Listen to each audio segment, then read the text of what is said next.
नमस्कार, मी शनाया. गेल्या काही दिवसांपासून सोशल मीडियावर एक धक्कादायक अफवा जोरात फिरतेय. अजित पवार 9 तारखेला कमबॅक करणार अशा पोस्ट, व्हिडिओ आणि मेसेजेस लोकांना पाठवले जात आहेत. पण आज आपण या अफवा पसरवण्यामागे नक्की कारण काय आहे, यात किती तथ्य आहे हे जाणून घेऊयात.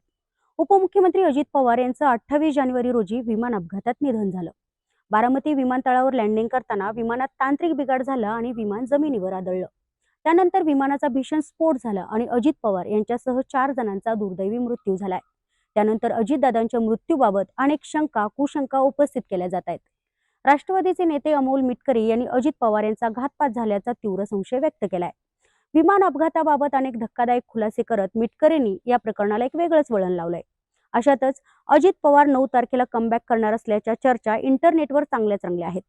राष्ट्रवादीचे नेते प्रचंड भावूक झाले आहेत. अजूनही ते या धक्क्यातनं बाहेर पडले नाहीत आणि नेमकं तेच व्हिडिओ सध्या व्हायरल होत आहेत. तर दुसरीकडे अजितदादा जिवंत असल्याच्या पोस्ट इंटरनेटवर व्हायरल होत आहेत. 9 तारखेला अजितदादा परत येणार आहेत, कामाचा माणूस परत येतोय, 9 तारखेला अजितदादा कमबॅक करणार असे आशयाचे पोस्टर काही ठिकाणी झळकले आहेत. अजितदादा कमबॅक करणार म्हणजे नक्की काय होणार? तर 9 फेब्रुवारीला म्हणजे आज राज्यातील 12 जिल्हा परिषदा आणि 125 पंचायत समित्यांचा निकाल जाहीर होणार आहे. अशातच राष्ट्रवादीच्या कार्यकर्त्यांनी अजितदादांच्या कमबॅकचे बॅनर्स लावून त्यांच्या आठवणींना उजाळा दिलाय. तर अनेक कार्यकर्त्यांनी अजितदादांना भावपूर्ण श्रद्धांजली अर्पण केल्याचे बॅनर्स लावले आहेत. राष्ट्रवादीच्या कार्यकर्त्यांनी अजितदादांप्रती असलेलं अतूट प्रेम बॅनर्सच्या माध्यमातून व्यक्त केलं आहे. अशातच इंटरनेटवर एक वेगळी चर्चा रंगली आहे. लवकरच बॅनर काढायला तयार राहा अशा कॅप्शनचे व्हिडिओ सध्या व्हायरल होत आहेत. याला कारण म्हणजे दिवंगत उपमुख्यमंत्री अजित पवार यांच्या अपघातामागे घातपात असण्याची शक्यता राष्ट्रवादी काँग्रेस पक्षाचे विधान परिषदेचे आमदार अमोल मिटकरी यांनी व्यक्त केली आहे. दादांचा घातपात झाला आहे यावर माझं ठाम मत असल्याचं त्यांनी सांगितलंय. ते म्हणालेत की डिसेंबर 2025 मध्ये व्हीसीआर कंपनीच्या पायलट्सला 50-50 कोटी रुपयांचा विमा उतरवण्यात आल्याची माहिती आम्हाला समजली आहे. तो विमा काढल्यानंतर काही दिवसातच या घडामोडी घडल्यात. त्यामुळे त्यांना काही आमिष दाखवलं गेलंय का याचा तपास झाला पाहिजे.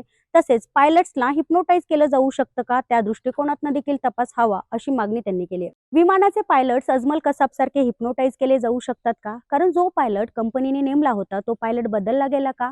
त्याऐवजी कपूर नावाचा पायलट आणला गेला. कपूर जिवंत असल्याची त्याची पत्नी सांगतेय. त्यामुळे पायलटला हिप्नोटाईज केलं जाऊ शकतं का याची देखील चौकशी झाली पाहिजे. कदाचित माझं मत अनेकांना हास्यास्पद वाटेल, पण यातील बारकावे शोधले गेले पाहिजेत.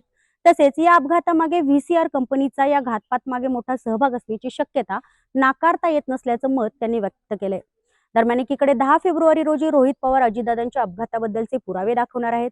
त्या पत्रकार परिषदेकडे अख्ख्या महाराष्ट्राचं लक्ष लागलंय. अशातच घात अपघाताचे दावे प्रतिदावे सोशल मीडियावर पाहायला मिळतात. मग अशा अफवा पसरवण्यामागचा हेतू काय असू शकतो? काही लोकांना राजकीय गोंधळ निर्माण करायचा असतो, तर काहींना लोकांचं लक्ष वेधून घ्यायचं असतं, तर काही जण फक्त व्ह्यूज आणि फॉलोअर्ससाठी खोट्या गोष्टी पसरवतात. पण या सगळ्यांचा सर्वात मोठा तोटा होतो तो सामान्य लोकांना, कारण लोकांमध्ये भीती आणि गोंधळ निर्माण होतो. पूर्ण महाराष्ट्राचं प्रेम अजितदादांवरती आहेच, पण एकीकडे आज त्यांच्या 13व्याचा विधी पार पडत असताना असा मेसेज, व्हिडिओ आणि सोशल मीडियावरती टाकून संवेदनशीलतेची सगळी मर्यादा ओलांडली आहे का, हा प्रश्न पडतोय. अजित पवारांच्या मृत्यूबाबत सखोल चौकशी झालीच पाहिजेत, अनेक अनुत्तरित प्रश्नांची उत्तरं मिळालीच पाहिजेत, अनेक शंकांचं निरसन झालंच पाहिजे, पण ते वस्तुनिष्ठतेला धरून उगाच अफवा, मेसेज, व्हिडिओ प्रसारित करून समाजात गोंधळ होता कामा नये. दादांच्या मृत्यूबाबत तुमच्या मनात काही शंका आहेत का, ते मला कमेंट करून नक्की सांगा. आणि हा व्हिडिओ आवडल्यास लाईक करा, शेअर करा आणि सबस्क्राईब करायला